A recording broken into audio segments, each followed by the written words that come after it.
Shalom, shalom, peuple de Dieu. C'est votre frère Momo. Bienvenue encore dans notre émission Enseignement Seigneur pour notre deuxième épisode. Et aujourd'hui, le Seigneur nous a fait grâce encore de nous rencontrer. Et puis, pour un thème précis qui est la discipline personnelle. Alors aujourd'hui, nous allons parler de la discipline personnelle comme un facteur important pour toute personne, pour tout citoyen, pour tout enfant de Dieu.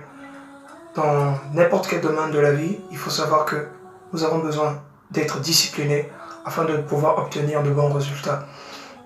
Et bien en effet, dans la vie, il y a certaines personnes qui ont réussi, qui sont devenues grands, qui ont fait un nom dans la vie, ils sont devenus des marques dans la vie parce que ils ont su se donner une discipline dans leur vie. Ils ont été disciplinés quelque part et cela a produit des fruits et ils sont ce qu'ils sont aujourd'hui. Même à vous qui n'avez pas les mêmes conditions de vie que la même popularité, que la même grandeur, que la même richesse, que malgré votre travail, malgré les petits moyens, malgré tout ce que vous entreprenez, il faut savoir que vous avez besoin d'être discipliné et avoir une discipline dans n'importe quel domaine de la vie afin de pouvoir vous aider avec le peu que vous faites, avec le peu que vous obtenez, de pouvoir aller de l'avant. Eh bien alors, chers frères et sœurs, papa, maman, nous allons aujourd'hui parler de la discipline. La discipline nous aide surtout à savoir, premièrement, comme premier tiré, à savoir contrôler ses humeurs. Savoir être discipliné en contrôlant ses humeurs, c'est quoi? C'est tout simplement faire des choses. Vous savez, il n'est pas donné à tout le monde de pouvoir réagir autrement que ce que les gens pensent. Je vais essayer de lire quelque chose.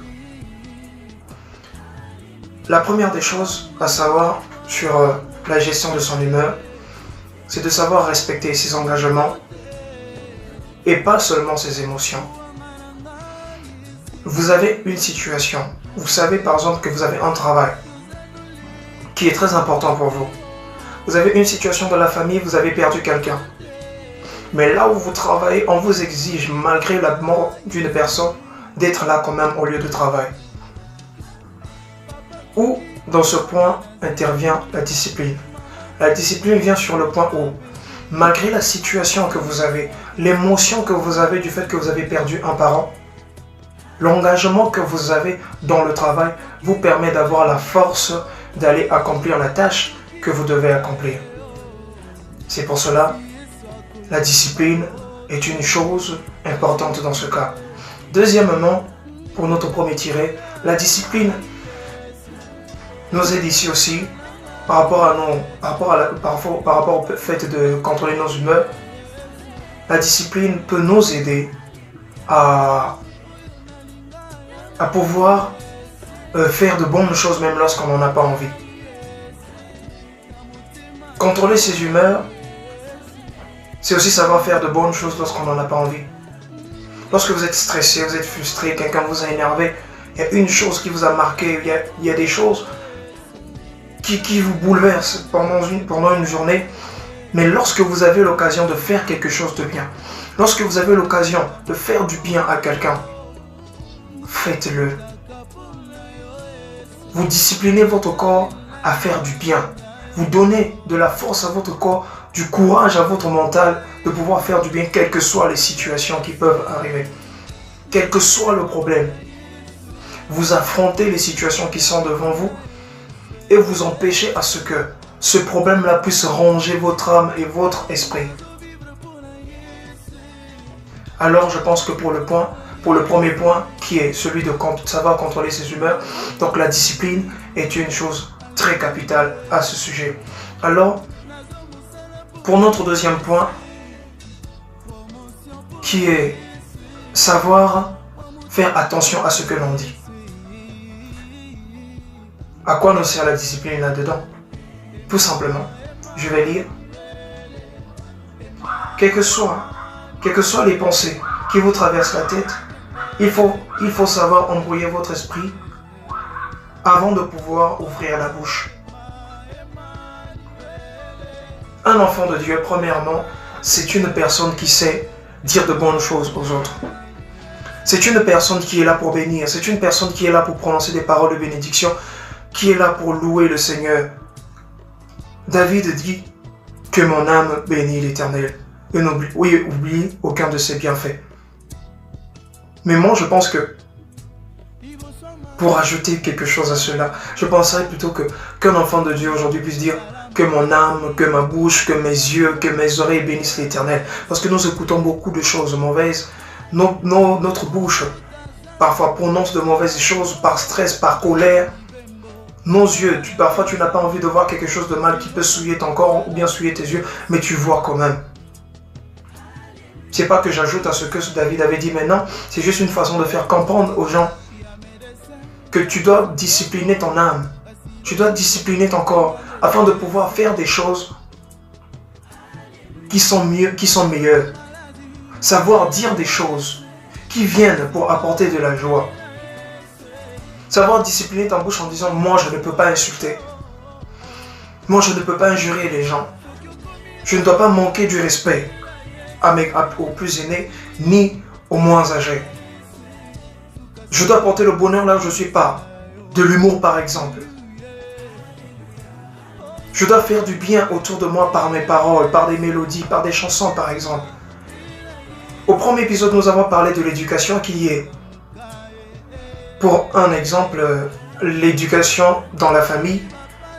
Un enfant qui acquiert une éducation de la rue et de la maison, c'est un enfant qui est vraiment difficile à gérer. Pourquoi? Parce que ce qu'il reçoit dehors et ce qu'il reçoit dans la maison, parfois c'est vraiment différent. Alors, si les parents martèlent sur le point que dans la maison, on ne doit pas insulter, dans la maison, on doit respecter, dans la maison, on doit faire des choses qui sont par rapport au principe de la maison, alors cet enfant pourra acquérir de bons caractères, pourra se défendre dans la rue lorsqu'il verra quelque chose de mal qui est contraire à ce qui se passe à la maison. Il dira que moi, on m'a interdit de le faire. Papa ou maman m'a interdit de le faire. Alors, lorsque un enfant apprend des mauvaises choses à la maison et qu'il ramène ça à l'extérieur, du coup, il dira que les paroles qu'il entend se répéter à la maison. Les mamans ou un papa qui insulte sa maman ou qui insulte sa maman, sa femme, ou la maman qui insulte le petit frère, voilà que ces paroles se répètent. Donc c'est pour cela la discipline ici nous aide à pouvoir tenir notre langue. Comme on dit souvent, il faut savoir tourner sa langue 7 fois avant de parler. C'est une expression comme ça, mais c'est vrai. Donc c'est pour cela que nous allons lire dans Proverbe 25-28. Car celui qui veille sur sa bouche garde son âme, et celui qui ouvre grand ses lèvres court à sa perte. Voilà comment la Bible nous appuie sur toutes choses dans la vie. Vous direz à quelqu'un dans la rue, vous direz à un enfant ou à un ami qui a mal parlé, qui a insulté, mon frère n'insulte pas, c'est pas bon, il vous prendra pour un idiot, pour un imbécile, pour rien du tout, alors que la Bible nous dit ça tout clairement. Apprenons à lire la parole de Dieu. Ne cherchons pas l'extraordinaire là où il n'y a pas. On dit voler n'est pas bon, ne volez pas. Parce que lorsque vous allez voler, le propriétaire risquera de vous faire du mal et devant la justice, il aura raison. Alors, écoutez sagement les paroles de Dieu. Écoutez sagement les paroles de Dieu qui sortent à travers ses serviteurs. Écoutez sagement les paroles de Dieu qui sortent à travers parfois vos propres amis qui sont à côté de vous. Un ami semble qu'il ne connaît pas pour lui la parole de Dieu, mais il te dit, mon ami, voler c'est pas bien. Mais toi tu le prends comme ça, tu penses que tout est normal. Alors qu'il faut savoir gérer une information, la vérifier. Et puis savoir ce qui est bon et ce qui n'est pas bon. Rejeter ce qu'il y a de mal. Alors pour notre troisième point, la discipline ici sur le fait d'apprendre à respecter son agenda. Ici c'est plutôt quelque chose de... Pour certaines personnes, ils vont penser que c'est pas important. Mais je vais justement souligner quelque chose. Il y a des choses. Parfois dans la vie, vous avez l'impression que perdre du temps, c'est quelque chose d'inutile. Mais il y a des endroits, ici sur cette terre, que lorsque vous êtes absent d'une seule seconde, on est capable de vous renvoyer. Vous êtes capable de rater des grands rendez-vous de votre vie parce que vous étiez en retard. Vous êtes capable d'arriver en retard à l'église alors que le Seigneur ce jour était venu à 7h30 pour vous. mais vous étiez arrivé en retard. Vous avez raté quelque chose d'important, quelqu'un pouvait vous offrir quelque chose, un cadeau, je ne sais moi quoi. Vous êtes arrivé en retard. Vous avez un rendez-vous d'entretien pour un travail, vous arrivez en retard. Disciplinez votre vie, disciplinez votre mentalité, disciplinez votre corps, disciplinez votre personne, disciplinez celui que vous êtes. Il y aura personne qui va venir le faire à votre place si vous-même vous n'acceptez pas de vous discipliner. Apprenez ici à comprendre que la discipline, c'est un facteur très capital pour la vie, pour notre quotidien. Dans le travail de Dieu, être discipliné, c'est comme dans l'armée. Il y a un chef et tous nous exécutons aux autres. Même quand, par exemple, le berger vous blesse par des paroles, vous êtes obligé de l'accepter comme ça, vous n'allez pas vous plaindre. Mais lorsqu'il s'agira de faire le travail qu'il faut à l'église, vous le ferez. On vous apprend à être discipliné et ordonné. On vous apprend à respecter les choses telles qu'elles sont. Une chose telle qu'elle est, vous devez la faire comme ça. C'est pour cela, à l'église, on nous apprend rudement à servir le Seigneur, quelles que soient les conditions, dans la famine, dans la joie, quand il y a l'argent, dans la tristesse. Toutes ces souffrances-là nous permettent, nous, à être des enfants de Dieu, très disciplinés, en ayant la crainte de Dieu, en ayant la crainte du service de Dieu, en ayant la crainte de gaspiller l'œuvre de l'Éternel. Nous qui sommes juste des patients. Alors, que cette discipline soit avec vous. Sur notre quatrième point, la discipline qui nous permet à savoir freiner ses réactions. Nos réactions, pardon. Je vais lire. C'est pour savoir jusqu'à quel point vous êtes capable de supporter avant de perdre votre sang-froid, avant que vos émotions ne prennent le dessus sur vous. Savoir gérer ses émotions, comme tout par rapport au premier point, vous allez remarquer que par la grâce de Dieu, ces points font comme s'ils se suivaient. Donc ici, freiner ses réactions, c'est tout simplement garder son tempérament. Vous avez tout le temps envie de vouloir réagir lorsqu'on vous atteint par des paroles blessantes. Vous avez tout de suite envie de prouver aux gens que vous n'êtes pas un faiblard. Maintenant, détrompez-vous. Vous êtes obligé, vous avez le droit, l'obligation par exemple, de contrôler votre vie, de discipliner votre vie, afin d'être un modèle pour la société, un modèle. Parce que il y a on en a vu, donc partout dans le monde, un serviteur de Dieu qui se fait marteler par un ami, il se fait harceler par des amis, et il perd son sang-froid. Il dit non, laissez-moi d'abord, je vais régler son compte, qu'on mette la Bible de côté. Vous voyez, un enfant de Dieu comme ça qui ne sait pas gérer son tempérament, quel exemple donneras-tu à ceux qui te regardent? Et alors que le païen attend juste des occasions comme ça pour pouvoir juger tous les enfants de Dieu qui viennent par la suite. Qu'est-ce que les gens diront? Ils sont tous comme ça. Écoutez la parole de Dieu qui suit après. L'homme qui a de la sagesse est lent à la colère et il met sa gloire à oublier les offenses. Proverbe 19, 11. Dieu lui-même, il est lent à la colère, mais il est très bon. C'est un Dieu très jaloux. Mais la Bible nous dit dans Proverbe qu'un homme sage, c'est lui qui est lent à la colère.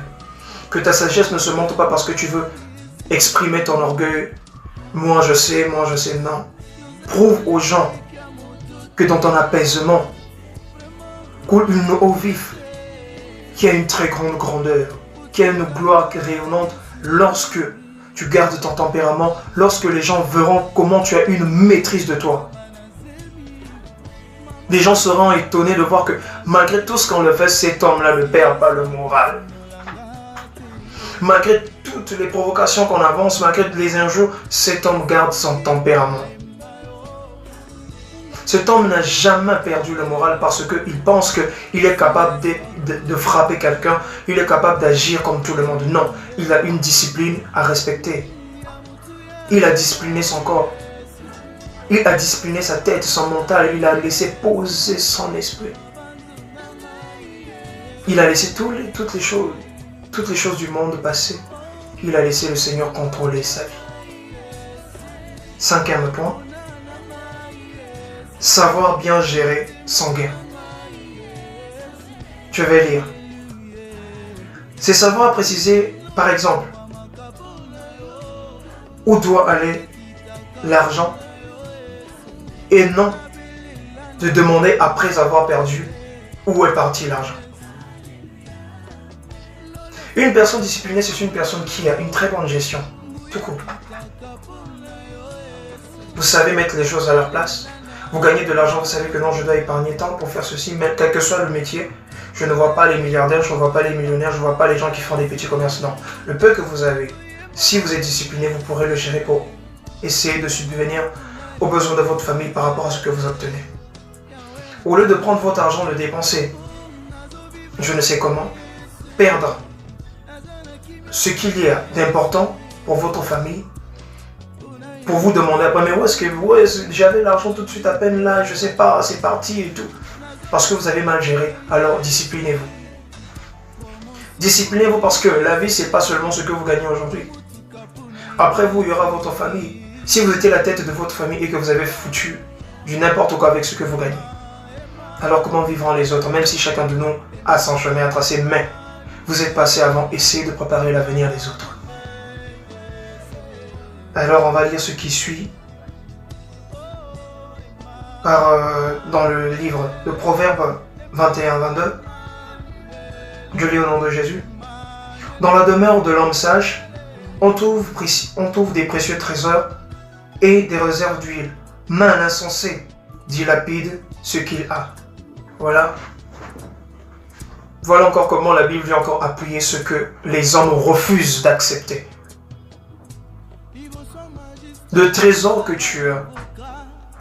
Tu es encore un homme sensé lorsque tu perçois ton salaire, mon frère, ma soeur.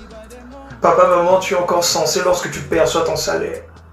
Mais lorsque vous sortez seulement du guichet ou bien de la banque, c'est là où vous devenez insensé. Pour la plupart des personnes. Et pour la plupart de ces personnes-là, ont des grandes familles et de lourdes responsabilités.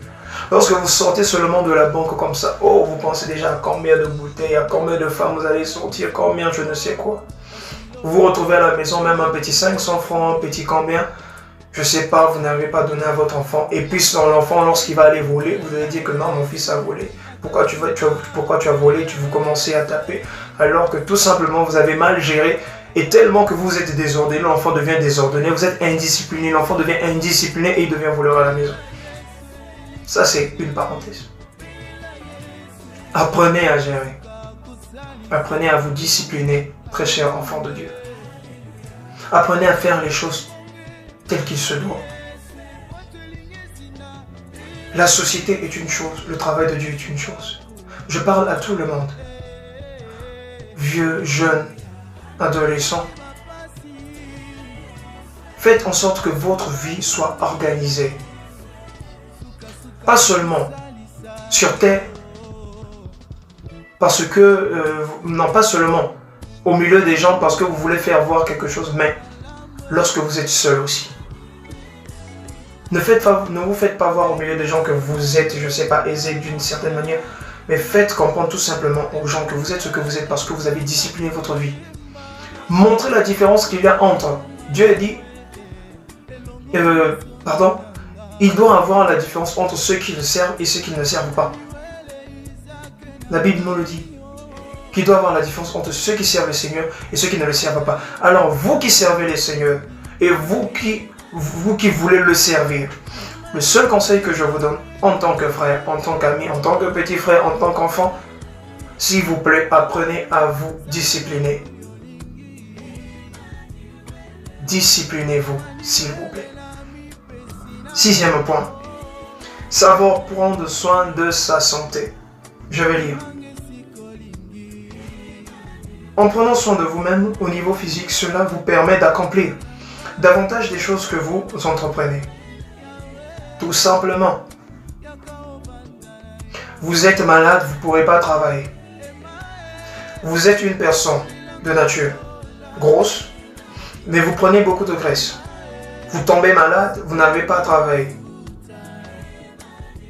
Disciplinez votre santé, vous ne voulez pas. Faites du sport, vous ne voulez pas. Vous avez des arrêts, je ne sais pas, une hausse ou une baisse de tension. Vous accusez le diable. N'avez la qu'attention. Alors que vous-même, vous ne disciplinez pas votre corps. Vous êtes un serviteur de Dieu. Vous prêchez, vous savez que tout le temps vous criez au micro. Vous ne savez pas faire du sport. Vous vous laissez grossir. Bon, il y a des pasteurs gros. Ça c'est vrai. Mais à la longue, il faut savoir que vous aurez des problèmes de santé. Parce qu'à force de crier, c'est la voix qui part, c'est la gorge qui devient sec. Vous devez vous faire consulter. Peut-être un mois après le service. Vous qui travaillez, quand vous allez au travail, apprenez à vous reposer. Mangez des aliments sains. Mangez des choses qui vous permettront de garder votre santé.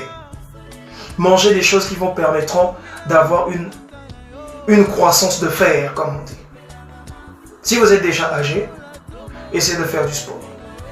Si vous êtes jeune, associez le sport à l'alimentation, à tout ce qui va avec.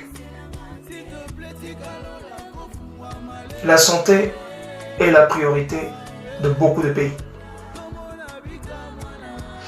Dans les plans d'organisation d'une nation, je pense, le premier ou bien la première décision qu'un président prend, c'est d'améliorer la santé dans le pays. Pourquoi? Parce que si on est malade, on ne peut pas travailler. Si on est malade, on ne peut pas manger, même si nous avons des milliards à la maison. Disciplinez votre alimentation, disciplinez votre vie, tout simplement. Apprenez à vous laver les mains. Vous venez de faire un travail, vous sortez des toilettes, vous ne vous êtes pas lavé les mains, vous allez manger. Vous attrapez des microbes, vous criez au diable, le Seigneur m'a laissé. Et voilà que la famille va se plaindre. Parce que vous vous êtes pas lavé les mains, vous avez des microbes. Donc, essayons tout simplement de faire les choses telles qu'il se doit.